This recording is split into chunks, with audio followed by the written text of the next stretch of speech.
take a look at the diminished chords and the diminished scale.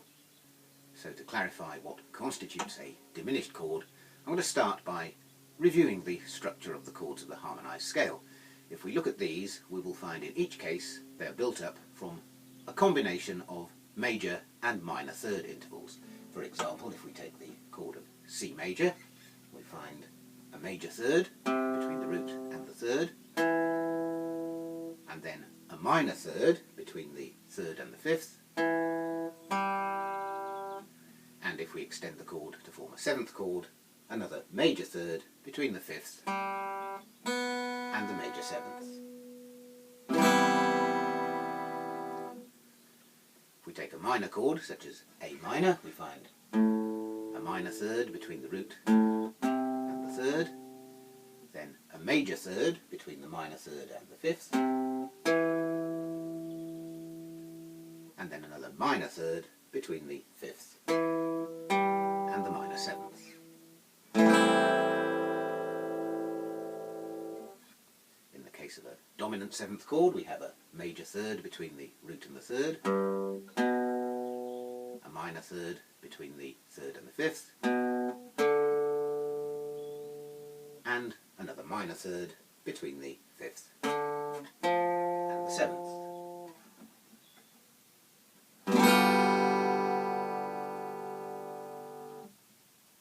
Now, a diminished chord is the chord that is formed if we make all the intervals within the chord minor thirds.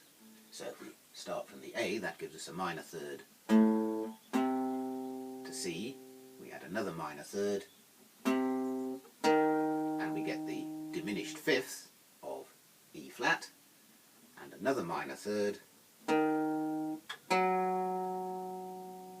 will give us the diminished seventh of G flat. Notice that the diminished seventh interval is in fact the same interval as the major sixth, but in the context of the chord structure it's taking the place of the seventh of the chord, so we consider it to be a diminished, that is to say, one step flatter from a minor seventh.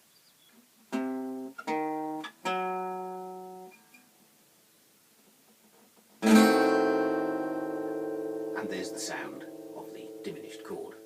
At this point I should perhaps mention that in strict classical terminology this would be described as a diminished seventh chord. The term diminished chord is reserved for the diminished triad of root, minor third and diminished fifth. Nevertheless, in guitar music, if you see a chord chart with a diminished chord indicated, almost invariably what is intended is a diminished seventh chord, which is one of the reasons I've always preferred to refer to the diminished triad of root, minor third, diminished fifth as the minor flat five triad, to avoid any confusion.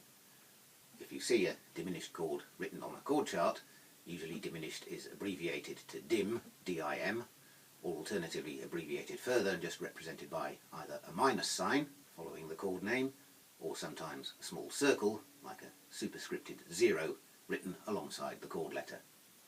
A couple of things to notice about the diminished chords. The first is that this pattern of minor thirds is cyclic.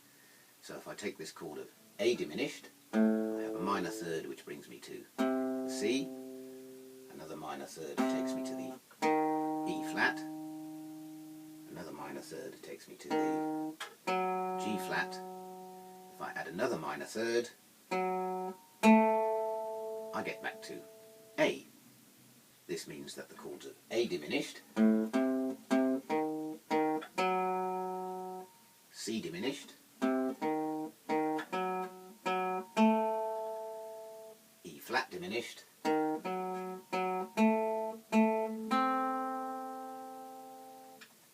G flat diminished,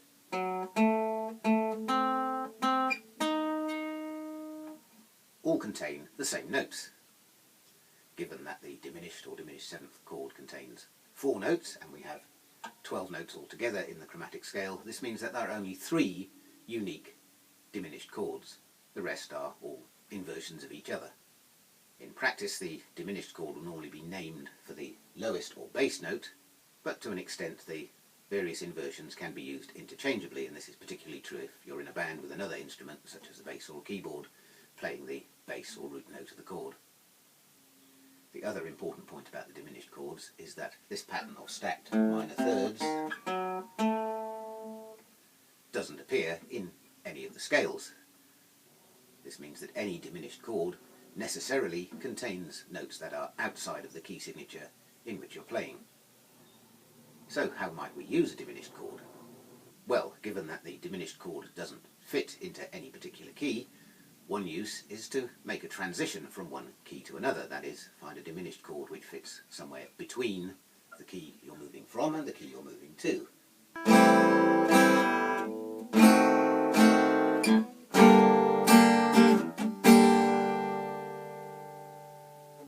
This can work particularly well if you can incorporate a semitone step in the chord progression. So in this example I'm starting with A minor seventh, I then play my A diminished. This chord contains a G flat, which I then move by a semitone to the root of this G minor chord.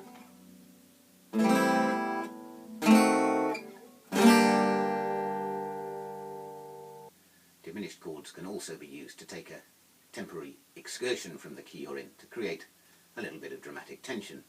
For example, in this extract from a well-known reggae tune, the transition from the verse to the chorus is marked by a movement from a G major chord to a G diminished and then back to the G major to continue. G diminished and so on.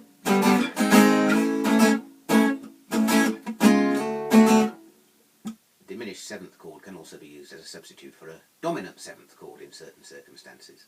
This is something I'm going to be looking at in more detail in the later session on chord substitutions. Now let's look at some possible voicings for the diminished chords. You'll find quite a large set of examples in the book. For the moment I'm going to concentrate on some of the simpler fingerings that are also transposable. Perhaps the simplest is to take just the top four strings. We play with the first finger on string 4, then the third finger on string 3, 1 fret higher, the second finger on string 2, on the same fret as the first, and the fourth finger on string 1, on the same fret as the third.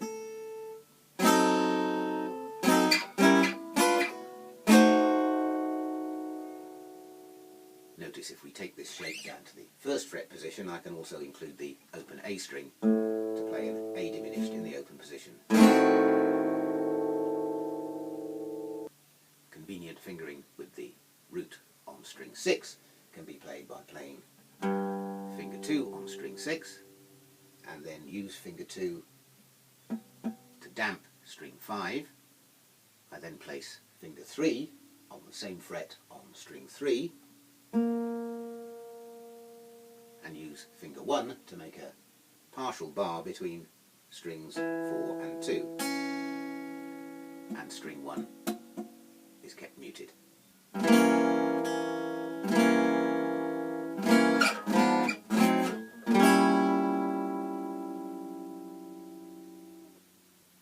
I can expand this fingering to incorporate string 5 by placing finger 4 on string 5, 1 fret above finger 2 on string 6.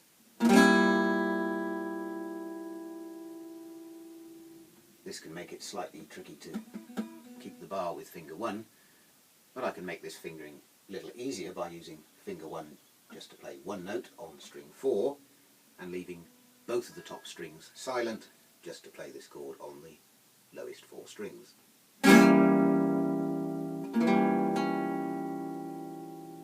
I can play a diminished chord on the middle 4 strings with the root on string 5, again beginning with finger 2. I then place finger 3 on string 4, 1 fret higher, finger 1 on string 3, it's 1 fret down from finger 2, and finger 4 on string 2 on the same fret as my finger 3.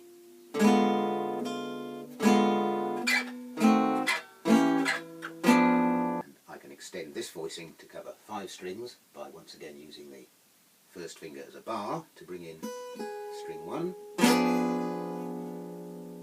or making a full bar with finger 1 to bring in string 6, giving me my diminished chord over all 6 strings.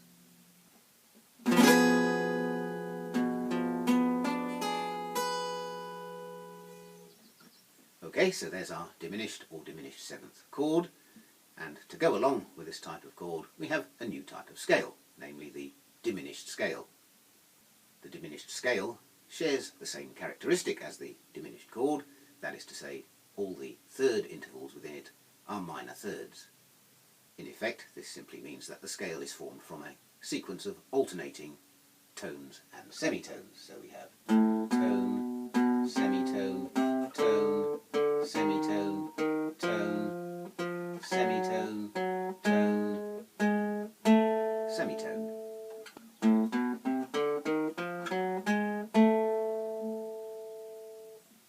Notice that this gives us a scale of 8 intervals instead of the usual 7 of our major and minor scales. Extending it into the upper octave.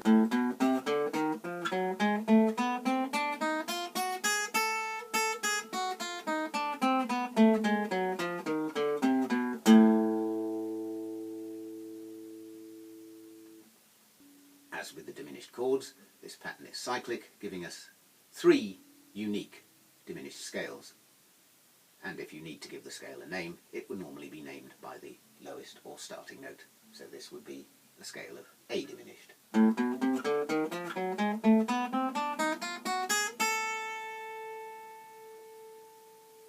Which nevertheless contains the same notes as the scale of C diminished, E flat diminished, and G flat diminished. And that concludes today's session. In the next session we're going to look at something that could be considered perhaps the flip side of the diminished chords and diminished scale, and that is to say the augmented chords and their corresponding scale, the whole tone scale. So I'll bid you goodbye until then.